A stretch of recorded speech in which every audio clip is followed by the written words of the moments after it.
এখন রয়েছি কলকাতাতে। জাস্ট দেখো আমার বারান্দার পরিস্থিতি।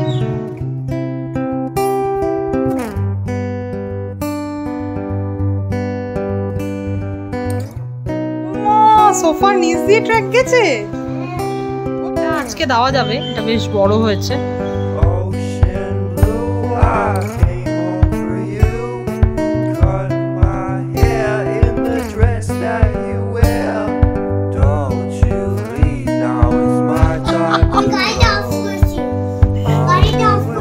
না তুমি দাদানকে বলো যে আমি গেছিলাম সরি, তোমাকে ছেড়ে চলে গেছিলাম, বলো দাদানকে সরি বলো।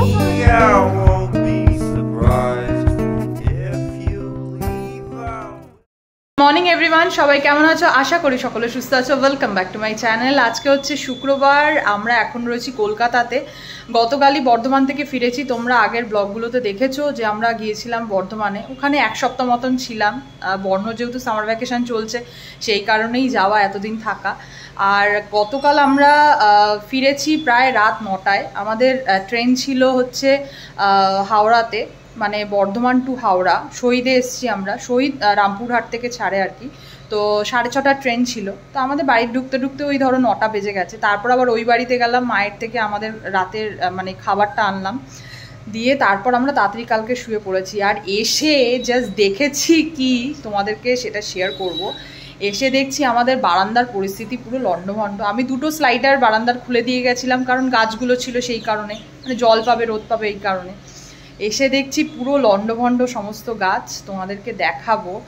আর পুরো বারান্দা মানে নোংরা হয়ে রয়েছে। বারান্দা থেকে জলও এসছে ভেতরের দিকে, মানে আমার ডাইনিং রুমে, মানে আমার যে ডাইনিংয়ের যে দরজাটা রয়েছে সেইটা ভেদ করে ভেতরে যে এসছে পুরো একদম মানে একটা দাগ হয়ে রয়েছে এবং ধুলো হয়ে রয়েছে। তো যাই হোক, কিছু করার নেই। আজকে এখন আসবে ষষ্ঠী মাসি, ষষ্ঠী মাসির সাথে আমি হাত লাগাবো আর কি। আমরা দুজনে মিলেই করব, কারণ ষষ্ঠী মাসি একা পারবে না এতটা পরিষ্কার করতে, আর গাছগুলোকে আমাকে সব ঠিক করতে হবে। আর আজকে সকালবেলা ভেবেছিলাম যে জিমে যাব, কিন্তু হলো না যাওয়া, কারণ 6:30টায় আমি উঠলাম। 6:30 থেকে দেখছি বৃষ্টি হচ্ছে খুব জোরে, তাই সকালবেলা আর গেলাম না। আমাকে আজকে একবার বাজার যেতে হবে, কিচ্ছু ঘরে নেই। আর আমাদের জিম সকাল থেকে একদম রাত 10:30 অবধি খোলা থাকে, তাই কোনো প্রবলেম হয় না, যে কোনো সময় যাওয়া যায়। দেখি আজকে যেতে পারি কি না। তো তোমাদেরকে দেখাবো যে আমার বারান্দার কি পরিস্থিতি, আর তোমাদেরকে সাথে নিয়ে এখন থেকে ব্লগটাকে স্টার্ট করলাম। আজ হচ্ছে ঘড়িতে 9:15, আর তোমাদেরকে দেখাই আমার বারান্দার পরিস্থিতি। কালকে রাতে এসে দেখছি আমার বারান্দা পুরো লন্ডভন্ড। এখন বাইরে বৃষ্টি হচ্ছে, সকাল থেকেই আজকে বৃষ্টি হচ্ছে। জাস্ট দেখো আমার বারান্দার পরিস্থিতি।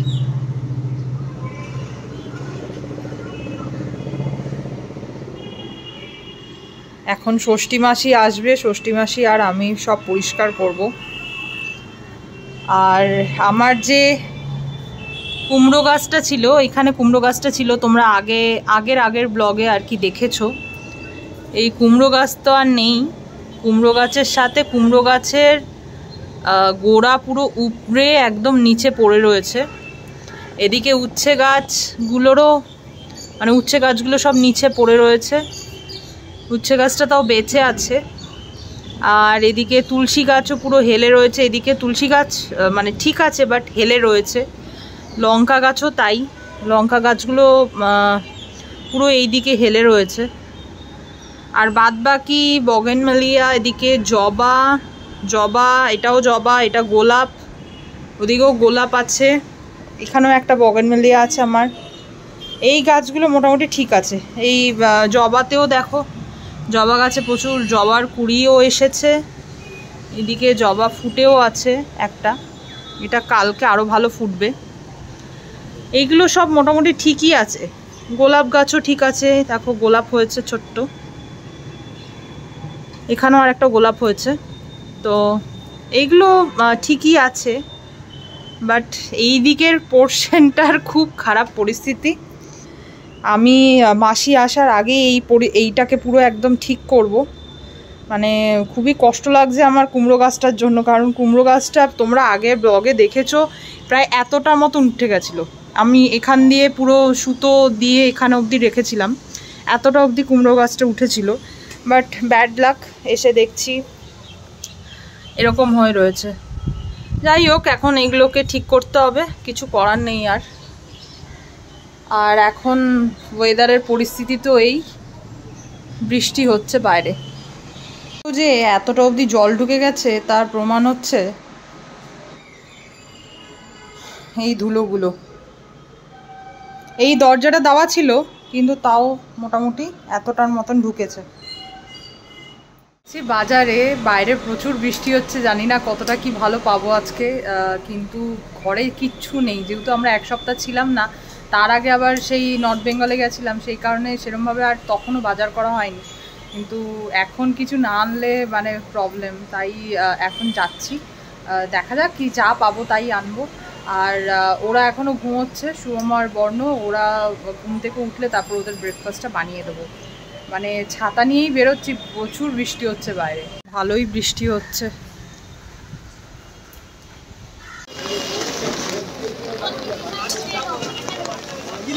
প্রচুর কিছু বাজার করেছি। এটা হচ্ছে কলমি শাক, এখানে রয়েছে হচ্ছে সাদা পটল আর উচ্ছে, গাজর, আমাদের গাজর আর শশাটা খুবই লাগে কারণ আমরা স্যালাড খাই রোজই। আর আলু, পেঁয়াজ কিছুই ঘরে ছিল না, শশা, লঙ্কা, এটা বেলডাঙার লঙ্কা, বেলডাঙার লঙ্কাটা একটু ঝাল হয় বেশি, পেয়ারা, থোড়, মোচা আর এই তালশাঁস, আবার এটা লেবু, পাতি লেবু আমার ডেলি লাগে। তো এই সমস্ত বাজার এখন করলাম। বর্ণকে এখন বানিয়ে দিচ্ছি ব্রেড দিয়ে, অমলেট দিয়ে একটা, এটা খুবই ভালোবাসে। শুভমকেও বানিয়ে দেবো, বর্ণকে খালি আমি এর মধ্যে ওর লঙ্কা দিই না। আর একটা ডিম, একটু নুন, একটু গোলমরিচ আর একটু পেঁয়াজ দিয়ে ওকে এটা করে দিই, ও ভীষণই ভালোবাসে এটা খেতে। এক এক দিন এক এক রকম দিই, কারণ রোজ দেখবে কারোরই একরকম ভালো লাগে না, আমাদেরও ভালো লাগে না। আর এটা ও নিজে নিজেই বেশ খেতে পারে, ওকে দিয়ে দিই, ও নিজে নিজে খেয়ে নেয়। একদিকে শান্তি যে স্কুলে না এগুলো ওদের খুব সুন্দরভাবে শিখিয়েছে কীভাবে একা একা খেতে হয়।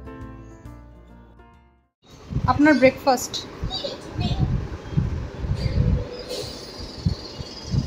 নিজে নিজে খেয়ে নেবেন, বড় হয়ে গেছেন, ঠিক আছে? কি না,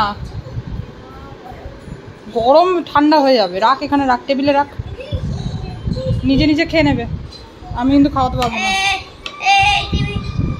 টেবিলটা সামনে সামনে না, ঠিক আছে, খেয়ে নাও এবার।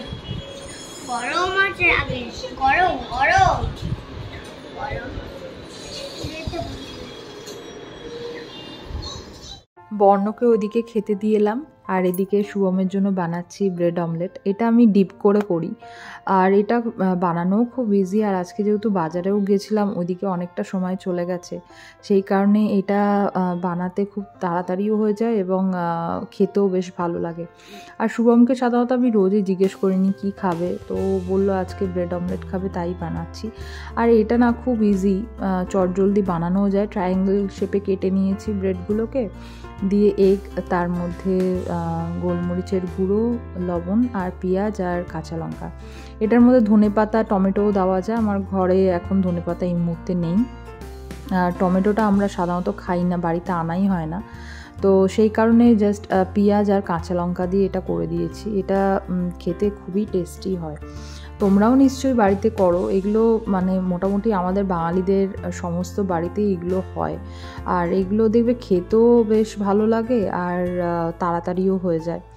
তো মোটামুটি আমার এদিকে এটা বানানো হয়ে গেছে। আজকে বেশি কিছু রান্না আর করবো না, খুব কমের মধ্যেই করব আজকে। আর এটাও মোটামুটি হয়ে গেছে, এবার জাস্ট শুভমকে দিয়ে দেবো। বর্ণবাবু কি একা একা খাচ্ছে? কটা খাওয়া হলো? ওলে বাবা রে, ওলে বাবা রে, আমি খাইয়ে দেবো? তাহলে আমার কাজগুলো কে করবে? বর্ণ তো এখন বড় হয়ে গেছে না, ও স্কুলে গিয়েও একা একা খায়, ব্রেকফাস্ট করে, তাই না? আর নিকোলা ম্যাম বলেছেন না যে একা একা খেতে হয়, একা একা সব কিছু করতে হয়। চলো ফিনিশ করে দাও। এখন রাহুল গোপালকে দিয়ে গেল, আর রাস্তা দিয়ে আসার সময় গোপালকে কে আবার এখানে দেখছি 21 টাকা দিয়েছে। তো রাহুল আবার গোপালের পায়ের সামনে এটা রেখে দিয়ে চলে গেল। বর্ণ, তুমি কোথা থেকে ট্র্যাক বানিয়েছো? ও মা, সোফার নিচ দিয়ে ট্র্যাক গেছে? তোমার ট্রেনটা পাস করছে সোফার নিচ দিয়ে? বাপরে। হ্যাঁ, ইঞ্জিন কোথায় আর ট্রেন কোথায়? ট্রেনের বগিগুলো? ও, ওটা কি নিয়ে যাচ্ছে? ট্রেনের বগিতে কি নিয়ে যাচ্ছে গুডস ট্রেনে? বর্ধমান।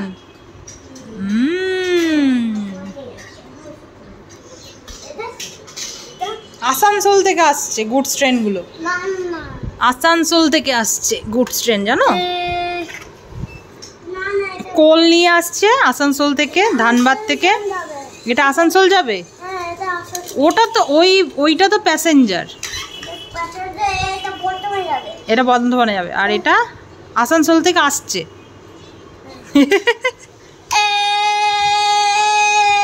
দেখো ট্র্যাক কোথা দিয়ে বার করেছে।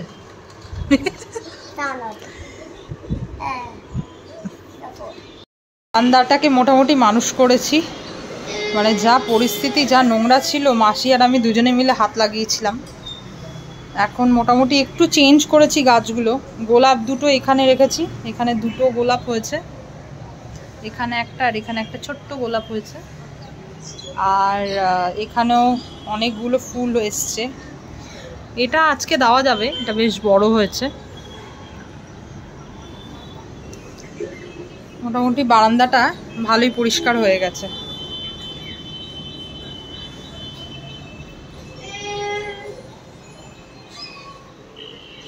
করেছো? কোথায় গেছে ট্র্যাকটা এবার? বাপরে, কি সুন্দর ট্র্যাক বানিয়েছে বর্ণ। আচ্ছা, এবার ঠিক আছে, এবার ঠিক আছে। আগেরটা যেটা ছিল ওটা, এবার তো তুমি ইঞ্জিনটা আগে দাও, ইঞ্জিন আগে দিতে হয়। আগে ইঞ্জিন দাও। ওই যে ওই হাতে ইঞ্জিন আছে তোমার, ইঞ্জিন তো ট্রেনটাকে টানবে। এইটা তো ট্রি।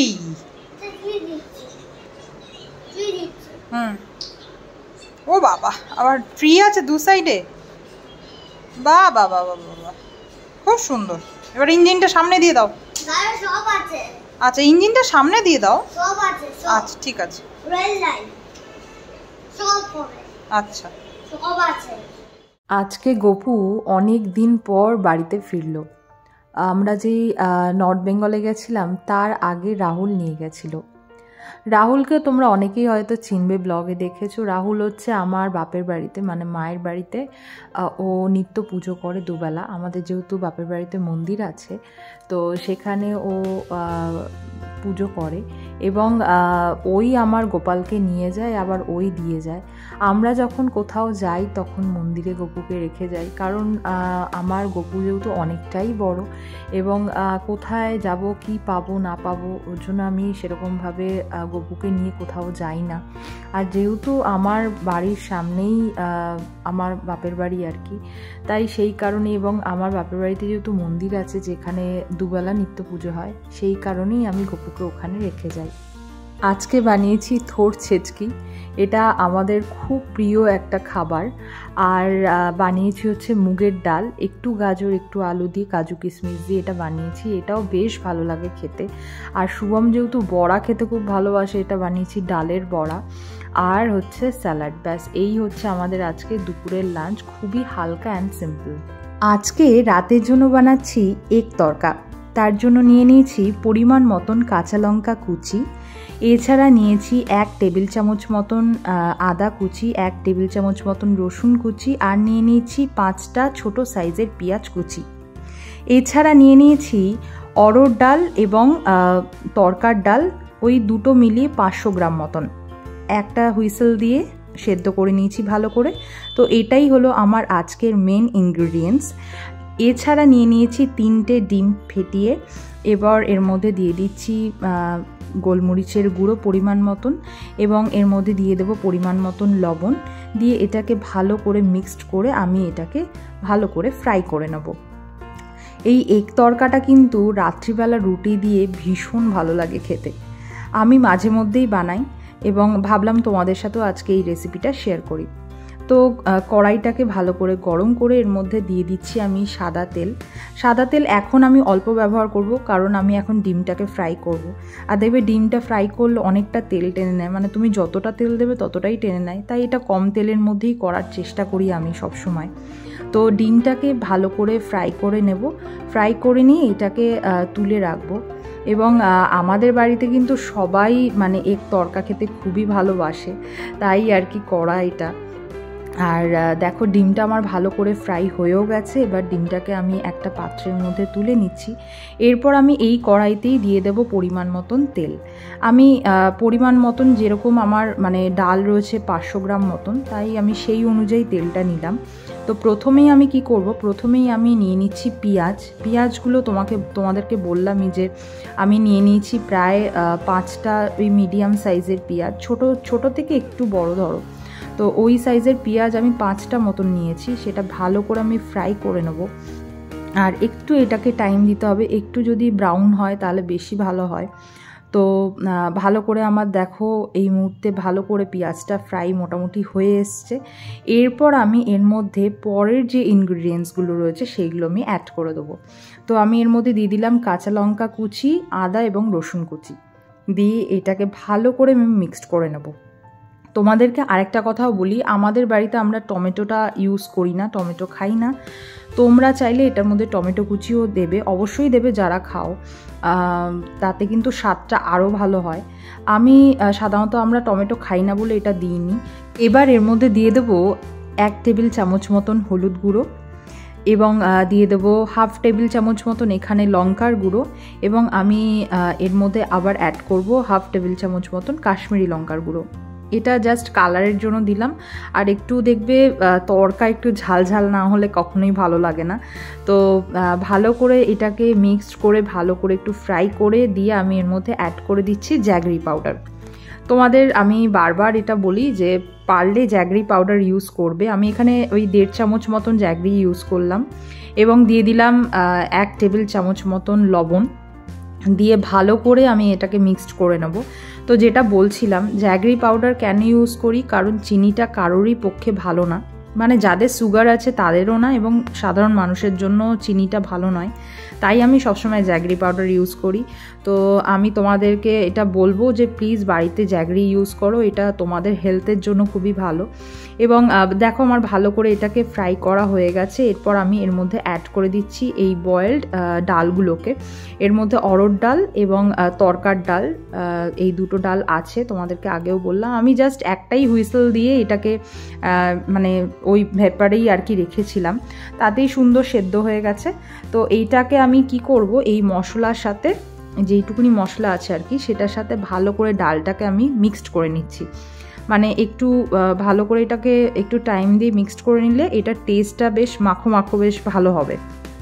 এরপর আমার মনে হলো, আমি একটু মানে টেস্ট করে দেখলাম যে এর মধ্যে আমার আরও 2 টেবিল চামচ মতন আমার আরও এখানে নুন লাগবে আর কি, তাই আমি আবার 2 টেবিল চামচ মতন আমি নুন এখানে অ্যাড করেছি। তোমরা প্লিজ একটু দেখে নিও তোমরা কতটা কোয়ান্টিটি করবে, সেই অনুযায়ী সব কিছু ডিপেন্ড করে। যদি একটু আরও মিষ্টি লাগে তাহলে আবার চিনি অ্যাড করে বা জ্যাগরি অ্যাড করে নিও। তো আমার মোটামুটি ভালো করে এটা মিক্সড হয়ে গেছে। এরপর আমি যেটা করব সেটা হচ্ছে আমি একটু মাইক্রোতে একটু জল আমি গরম করে নিয়েছি। গরম জল সবসময় রান্নায় ইউজ করলে ভালো হয়। তো গরম জলটা আমি এর মধ্যে দিয়ে দিলাম। তো গরম জলটা দিয়ে এরপর আমি যেটা দেব সেটা হচ্ছে 1 টেবিল স্পুন মতন আমি এখানে ঘি অ্যাড করছি। আমি সাধারণত রেড কাউয়ের ঘিটা অ্যাড করি, মানে ব্যবহার করি আর কি। তো রেড কাউ তোমরাও ইউজ করো কিনা আমাকে অবশ্যই জানিও। দিয়ে মোটামুটি আমার এখন তরকাটা হয়েই এসছে। এরপর লাস্ট আমি এর মধ্যে অ্যাড করে দিচ্ছি যে ফ্রাই করে রেখেছিলাম ডিমগুলোকে। এখানে আমি 3টে ডিমের মতন ব্যবহার করেছি, তোমাদেরকে দেখালামই। তো এইটাকে জাস্ট এবার মিক্স করে দেবো। আর আমার কিন্তু অলরেডি তরকা একদম সুন্দরভাবে মাখো মাখোভাবে হয়ে এসেছে। তোমরা এর মধ্যে ফ্রেশ ক্রিম দিতে পারো, অনেক কিছু দিয়ে গার্নিশ করা যায়। আমি ফ্রেশ ক্রিম এই মুহূর্তে বাড়িতে নেই বলে ফ্রেশ ক্রিম দিলাম না। আর মোটামুটি আমার তরকা কিন্তু একদম রেডি। এরপর যেটা লাস্ট দিতে হয় সেটা হচ্ছে কাসুরি মেথি। কাসুরি মেথিটা আমি এখানে মোটামুটি ওই ধরো মানে 1.5 চামচ মতন আমি এখানে কসুরি মেথি আমি ইউজ করেছি। দিয়ে আমি একটু হাতের মধ্যে ক্রাশ করে এটাকে ভালো করে ছড়িয়ে দিচ্ছি। দিয়ে এটাকে ভালো করে আমি এখন মিক্সড করে নেব। ব্যাস, কসুরি মেথি দিয়ে আমি আর এটাকে আর অন করে রাখবো না। এটা দেওয়ার পরই আমি এটাকে একটু ভালো করে মাখিয়ে দিয়ে আমি এটাকে গ্যাসটাকে মোটামুটি বন্ধ করে দেবো। তো আমার একদম সুন্দরভাবে এক তরকা বানানো হয়ে গেল। তোমরা অবশ্যই এটা বাড়িতে ট্রাই করো, বিশ্বাস করো ভীষণ ভালো হয় খেতে। আর যদি তোমরা বাড়িতে নিজেরা এই রেসিপিটা ট্রাই করো তাহলে প্লিজ আমাকে কমেন্ট করে জানিও যে তোমরাও কেমন খেলে। তোমাদের কমেন্টের অপেক্ষায় কিন্তু আমি বসে থাকবো। তোমরা কমেন্ট করলে আমার ভীষণ ভালো লাগে, আমি চেষ্টা করি সবাইকে রিপ্লাই দেওয়ার। আর সত্যি এটা দারুণ হয়েছিল খেতে। এই এগ তরকাটা আমাকে শিখিয়েছিল আমার মা। সবই ওভার ফোনে শেখা, কিন্তু মা যেভাবে বলে সেভাবে আমি করার চেষ্টা করি। থ্যাংক ইউ সো মাচ মা। এখন বাজে ঘড়িতে 8টা। আর আজকে জিমে একদমই যাইনি, কারণ আগামীকাল ইলেকশনের জন্য জিম বন্ধ আছে।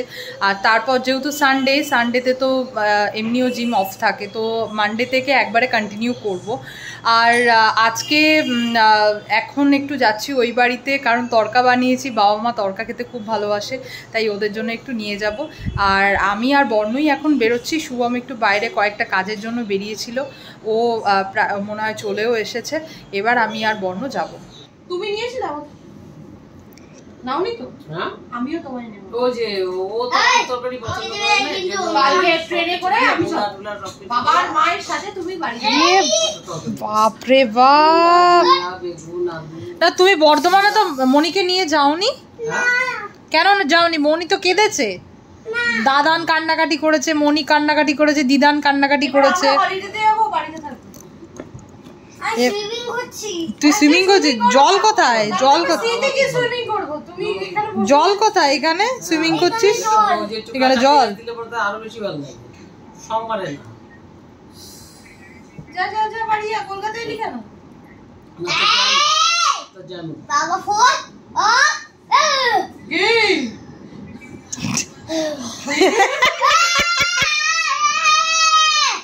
হাওয়া নিচ্ছিস নাকি? কলকাতায় হাওয়া পাচ্ছিস না? খুব তো ট্রেন দেখেছিস, রোজ গিয়ে টোটো করে। কথা কওয়া যাচ্ছে না, দেখছো? যা বর্ধমানে যা। কলকাতায় কেন? না আমি এসিতে অন করছি। না এই তুই মাউন্টেন থেকে কোথায় গেছিলিস? এই মাউন্টেন থেকে কোথায় গেছিলি তুই? কি রে মাউন্টেন থেকে কোথায় গেলি? আমি সিঁড়ি উঠে আমাকে তো মাউন্টেনে নিয়ে গেছিলি তুই, তারপরে কোথায় গেলি আমাকে ছেড়ে? কোথায় গেলি তুই আমাকে ছেড়ে? এই এটা মনিকে আদর করে দাও। মনি রাগ করেছে, মনিকে আদর করে দাও। না ওকে আমি নেব না। তুমি একটু মনিকে আদর করে দাও, তাহলে কিন্তু মনি শীতে নিয়ে যাবে। মনিকে আদর করে দাও, আমি দিয়ে দাও।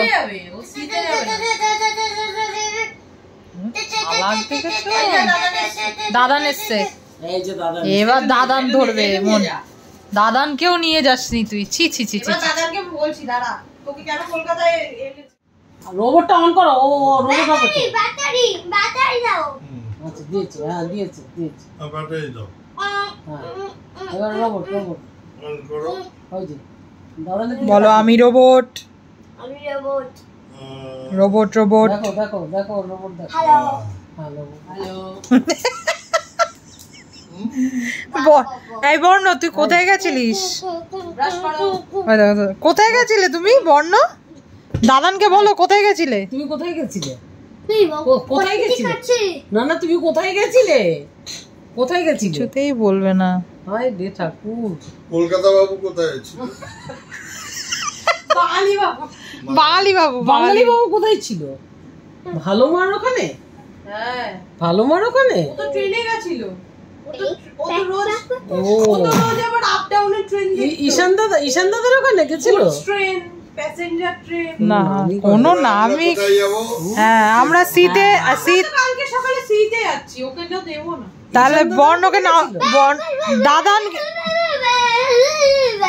আমরা বেরিয়ে যাবো দাদা না না দাদান তাহলে সিটে যাবে বর্ণকে নেবে না তাই তো না নেবে না বাবাকেও নেবে না মাকেও নেবে না বর্ণকেও নেবে না পুরীতে যাবো কথা থাক এই যে কাশি হবে এরকম করে